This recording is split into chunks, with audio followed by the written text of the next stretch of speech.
I tell some of our male allies, just look for a woman in crypto who's posting and then look at the comment section, and it's terrifying, the misogyny. Just today I saw a guy who was like, go back to the kitchen. They're just things that you're like, are we really posting that?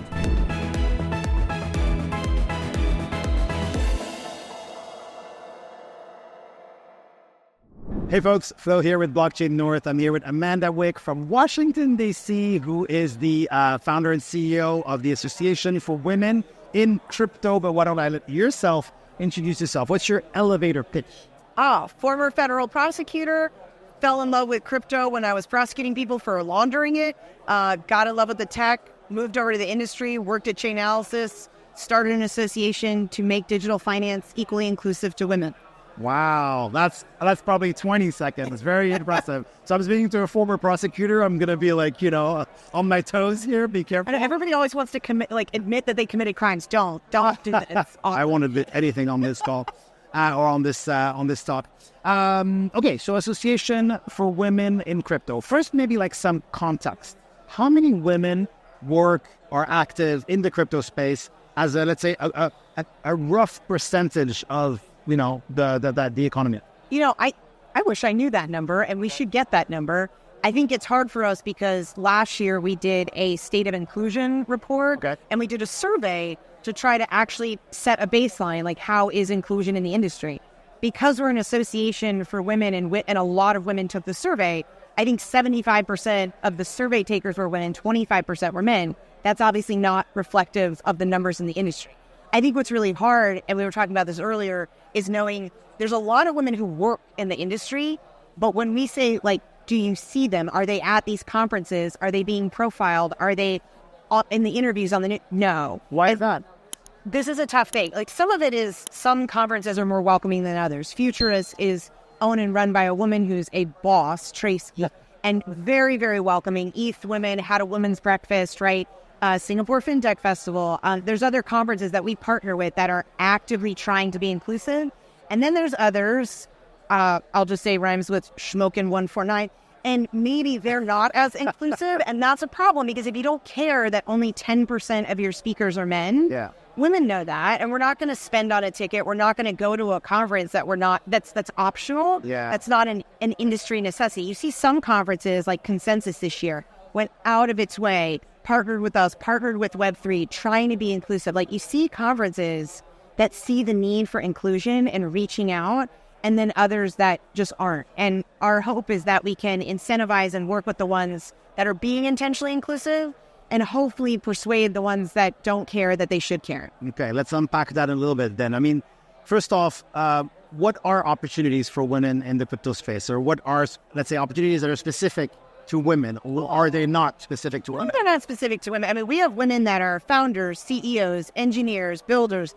Statistically, they do tend to fall in, like, I see a lot more women in marketing and comms probably than in which is the same in other sectors. 100%, right? That's a childhood pipeline problem that goes beyond the Association for Women in Crypto. Okay. But there's also an issue where it's sometimes hard. I have a friend who's like a CTO at one of the major crypto companies. His wife's been at IBM for a decade. He tried to get her to come to crypto. She's like, I'm good. You can take all that risk.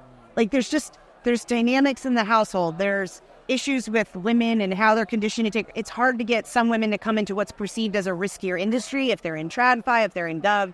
So there's like a lot that goes into this. Is there also a perception that crypto is still a bit, of a Wild West and a bit of a crypto bro industry? 100%. And God forbid that people go on crypto Twitter, because crypto Twitter is probably one of the most not welcoming places for women. I tell some of our male allies, just look for a woman in crypto who's posting and then look at the comment section, and it's terrifying, the misogyny that's in there. Yeah, I've seen just today I saw a guy who was like, go back to the kitchen.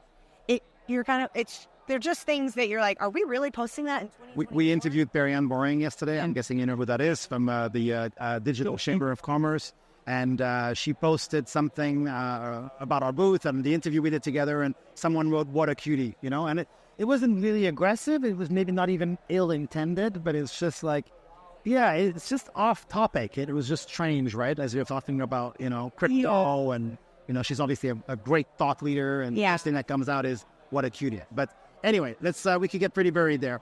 Tell us a little bit about your association. So what do you do? Are you like a lobby group? Do you give labels to conferences, for example, that do exercise more inclusion? I love that you went there. We are actually building that. I did not pay him to say that. That was awesome. We are actually, so we have a Unmantle Your Panel initiative, which we started last year on International Women's Day.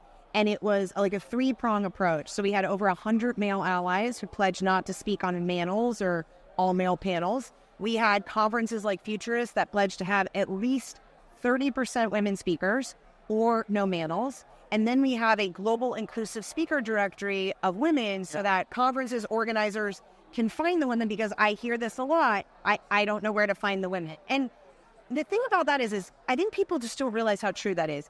If I asked you, I said, I'm coming to Toronto. You say, I want to throw you a dinner party. Great.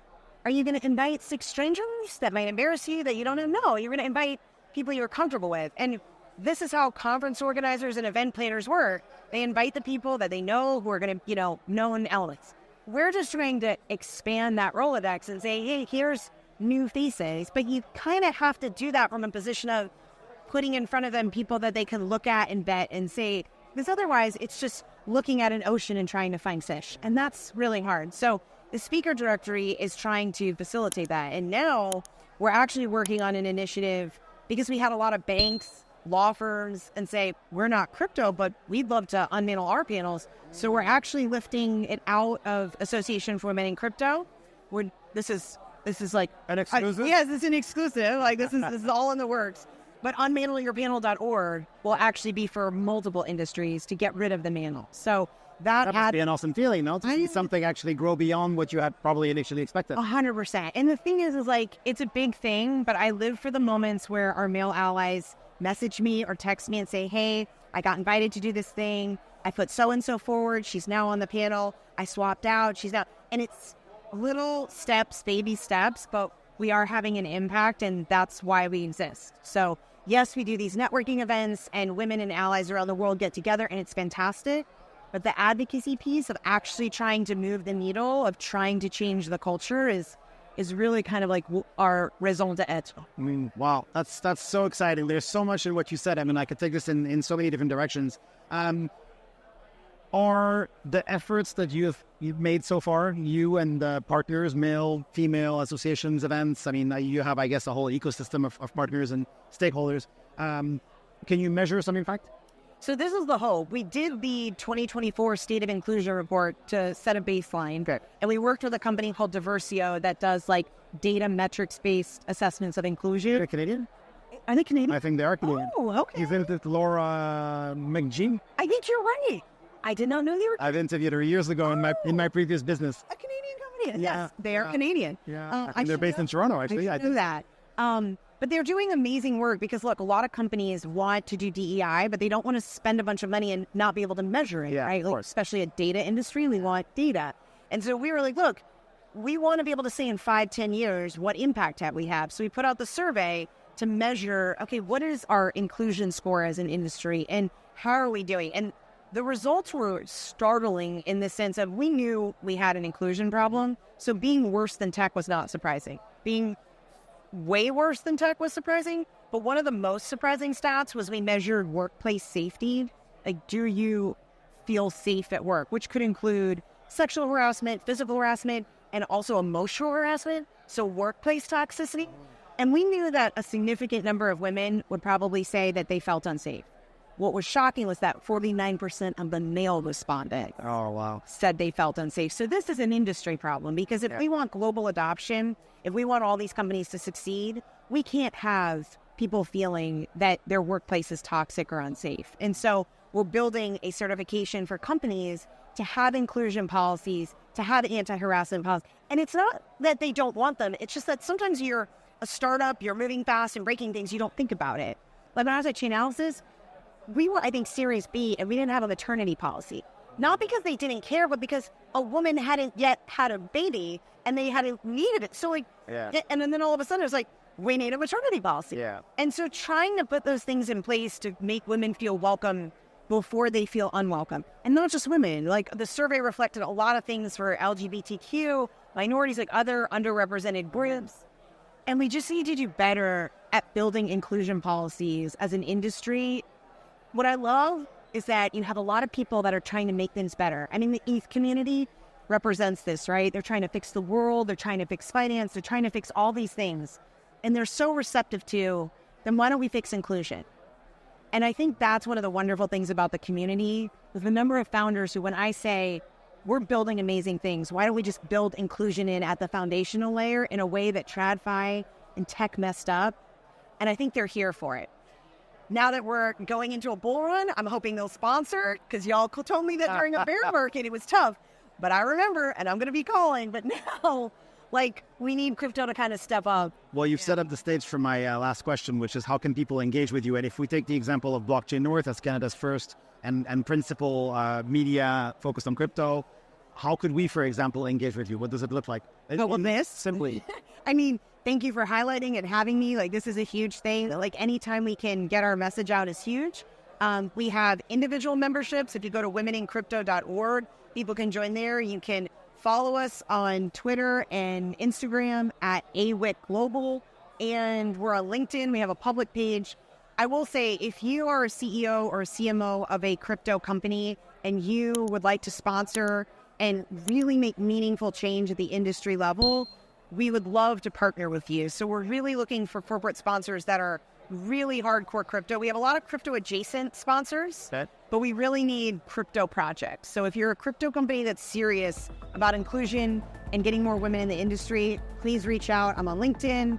And I actually check my LinkedIn messages. So if I'm tardy, I'll get back to you, but I do check them. So Wonderful. Thank you very much for your thought on that. I appreciate it. It's a pleasure chatting with you.